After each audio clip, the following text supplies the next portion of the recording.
The sun had yet to rise over the horizon, and the morning dew still clung to the sprawling barley fields of Lucas Reed.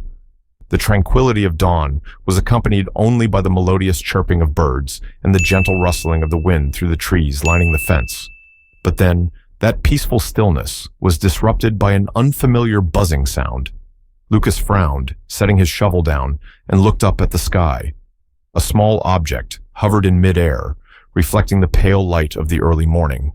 It was a drone, one of those modern gadgets he had never paid much attention to until now, when it appeared directly above his land, circling like an uninvited intruder. Lucas was no stranger to minor conflicts with the Homeowners Association, HOA, but this was the first time he realized they had crossed an unacceptable boundary. This land had belonged to his family for 3 generations, and he took immense pride in that. There were no pristine white fences or neatly trimmed lawns that adhered to HOA standards, only vast fields, weathered barns, and a sky he had always believed belonged solely to him. But with the presence of the drone, that sky was no longer his alone. He stepped onto the porch, arms crossed over his chest, staring intently at the mechanical intruder hovering above. With his experience, he could immediately tell that this was no ordinary toy drone. It had a front-mounted camera, a clear sign that it was meant for surveillance. There was no need to guess who was behind this. Karen. Karen, the HOA president, was the kind of person who believed she had the right to control everything. She wanted to transform the entire area into a model community where every resident had to follow a rigid set of rules that she dictated. And Lucas, with his cattle barns, expansive fields, and unorthodox way of living, was a thorn in her side. HOA had sent him countless letters demanding that he fix his fences, mow his lawn to an exact standard, or even repaint his barn to fit their aesthetic. But Lucas had never given in. His response had always been the same. I live on my land, and I'll do things my way. But this time, they had gone beyond written warnings. They were watching him. Lucas clenched his fists, feeling his blood heat up. He was not a man who sought out conflict, but neither was he someone who tolerated being violated. The feeling of being spied on unsettled him more than any letter HOA had ever sent. This wasn't just about forcing him to conform. They wanted to control him. And he knew that if he didn't act now, this would not stop at just one drone. Without hesitation, he walked into the house, pulled open a drawer, and took out the hunting rifle his grandfather had passed down to him. He had no intention of shooting it down just yet. Not yet. First, he needed to know how many drones they had, how they operated, and whether this was just an act of provocation or the beginning of a long-term surveillance campaign. He set the rifle on the table, pulled the curtain slightly open, and closely watched every movement of the aerial intruder. The drone circled a few more times before slowly drifting back toward the residential area as if it had completed its mission. Lucas gritted his teeth. Somewhere, Karen was undoubtedly sitting in her comfortable home, reviewing the footage, feeling satisfied with the authority she believed she wielded. But she had severely misjudged her opponent.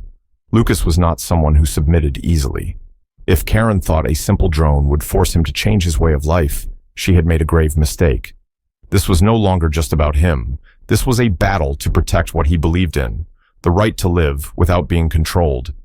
And Lucas swore, if HOA wanted to continue playing this game, he would make sure they did not win.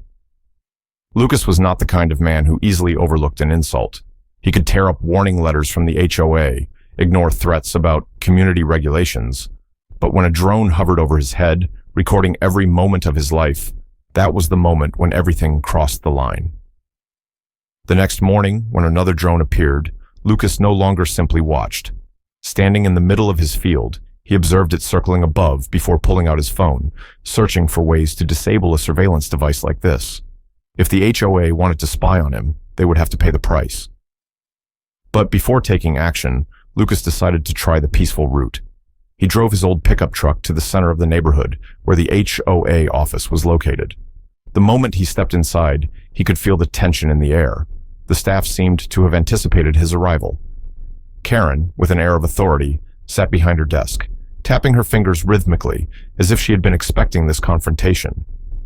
"Good morning, Lucas," she greeted him, her tone sweet yet icy. "It seems you're unhappy with some of the changes in our community?" Lucas crossed his arms, locking eyes with her. I wasn't aware that sending spy drones into people's homes was considered a change.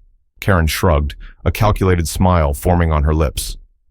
We just want to ensure that all residents comply with the regulations. You know, some people don't respect the rules. Lucas clenched his fists, but kept his anger in check. What rule allows you to violate my privacy? Do you really think you can control my life? Karen smirked, her eyes gleaming with challenge. I'm not controlling anyone, Lucas. I'm simply doing what's best for the community. If you have nothing to hide, why worry? That statement was like fuel to the fire. Lucas knew then that expecting fairness from the HOA, especially from Karen, was futile. This wasn't a negotiation. It was a declaration of war. He turned on his heel and walked out, but in his mind, a plan was already taking shape. If Karen wanted to use technology to control him, then he would use technology to fight back. That night, Lucas began researching ways to disable drones. He purchased a small EMP jammer, a device capable of scrambling the GPS signals of any drone that entered his airspace. But he didn't stop there. He studied frequency recognition systems, analyzing how the HOA controlled these drones. By the next morning, when another drone arrived, Lucas was ready. He mounted the jammer on his rooftop, adjusted its range, and waited. In less than 5 minutes, the drone wobbled, lost control, and suddenly plummeted to the ground, crashing against his fence. Lucas walked over, picked it up, looked straight into the camera lens, and crushed it under his boot. The following morning, another drone arrived, but this time, it didn't last long. Within seconds, it dropped like a wounded bird. The HOA had not given up, but neither had Lucas. News of the battle between Lucas and the HOA spread rapidly throughout the neighborhood. Some residents were intrigued, others began to feel uneasy. They realized that if the HOA could spy on Lucas, who's to say they weren't next?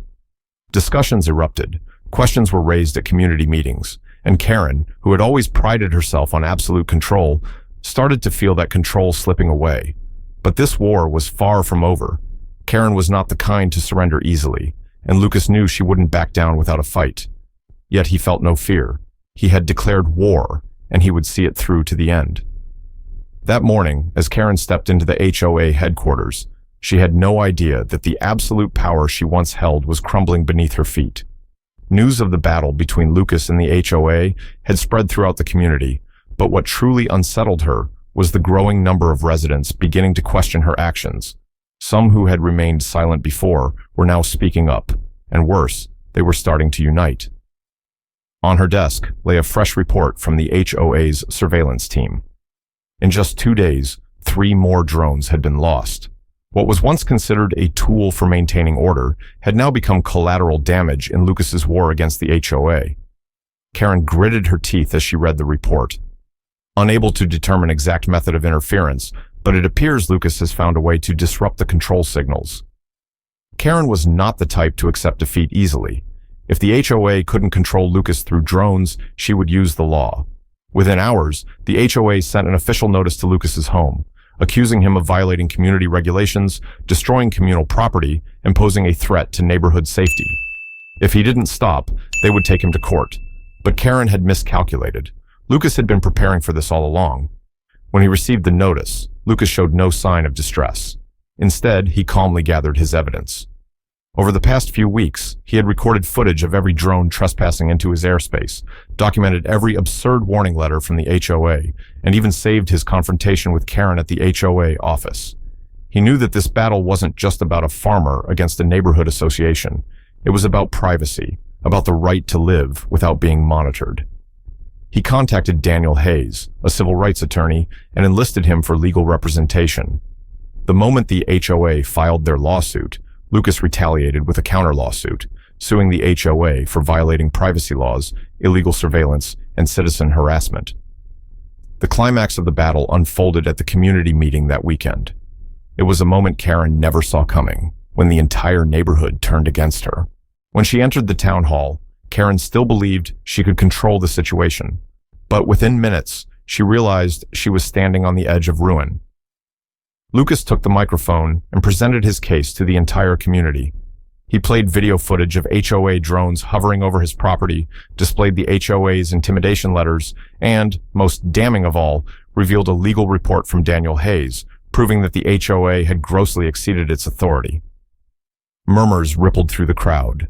Residents who had once trusted Karen now saw the truth. She had abused her power. An elderly man stood up, his voice filled with anger. "You've been spying on us for years without our knowledge." "Who gave you that right?" A woman followed.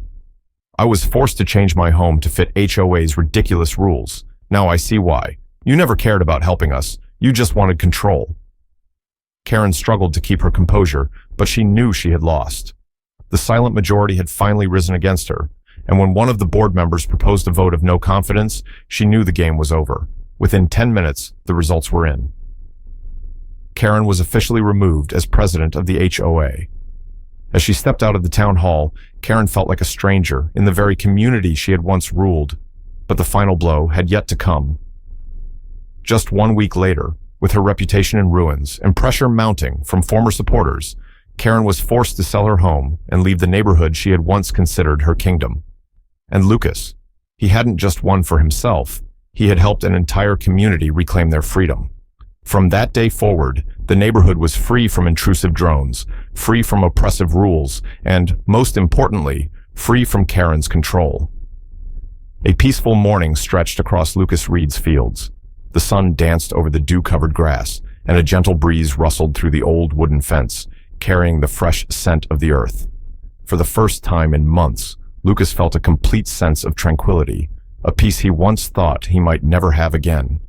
No more buzzing drones hovering above, no more feeling of being watched, and most importantly, no more HOA imposing its authority over his life. Karen was gone. The house she once proudly owned now bore a "for sale" sign, a bitter testament to the downfall of the woman who once wielded control over the entire community. At last, the HOA had been forced to change. The harsh regulations were dismantled, the oppressive policies overturned, and, most importantly, residents' privacy was now more protected than ever. Lucas stood on his porch, a steaming cup of coffee in his hand, gazing over his land. No one could force him to mow his lawn to meet HOA standards.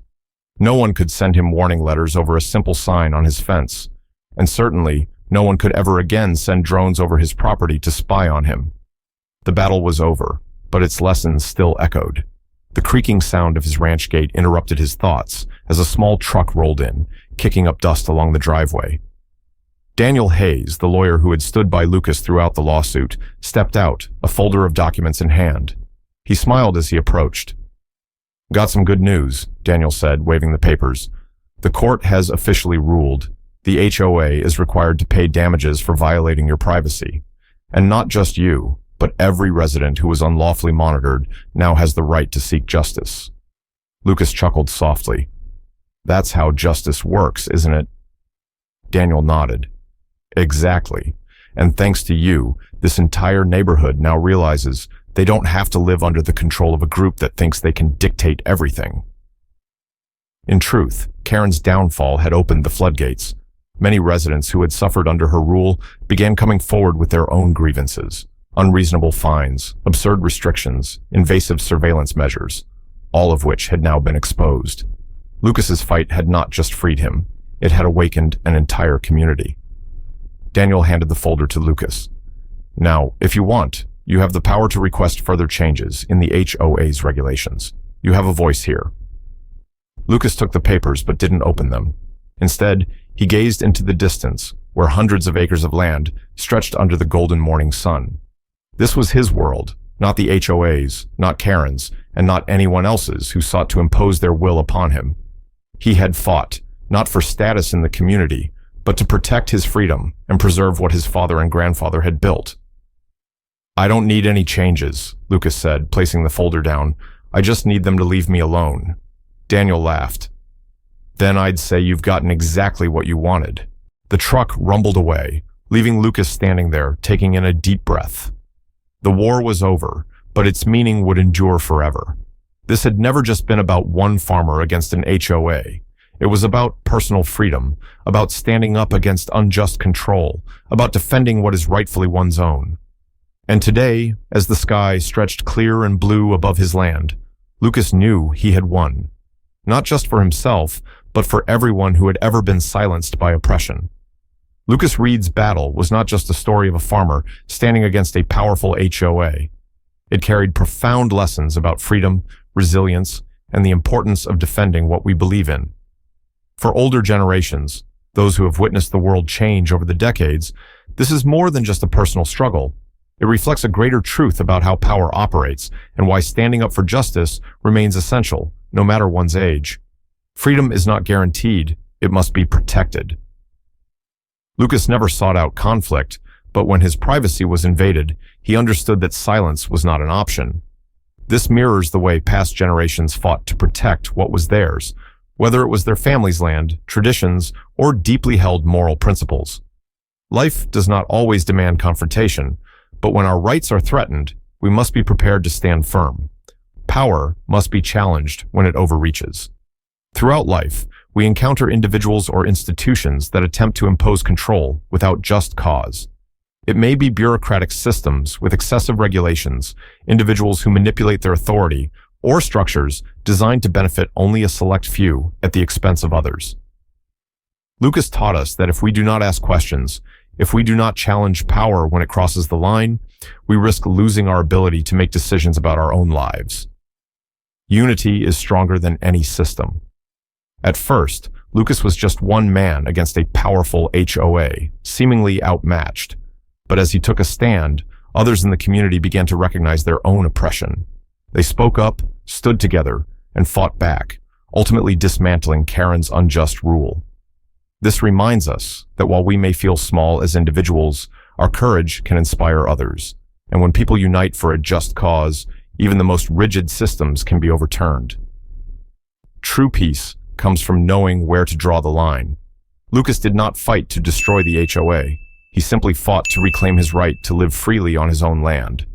As our elders have always said, my home, my rules. And that remains true today. Everyone has boundaries that should never be crossed. And when someone tries to impose control over what is rightfully ours, we must have the strength to defend it. This story reminds us that life is not just about existing. It's about preserving what matters. No matter how much the world changes, some values remain timeless: integrity, perseverance, and the unwavering will to stand against injustice.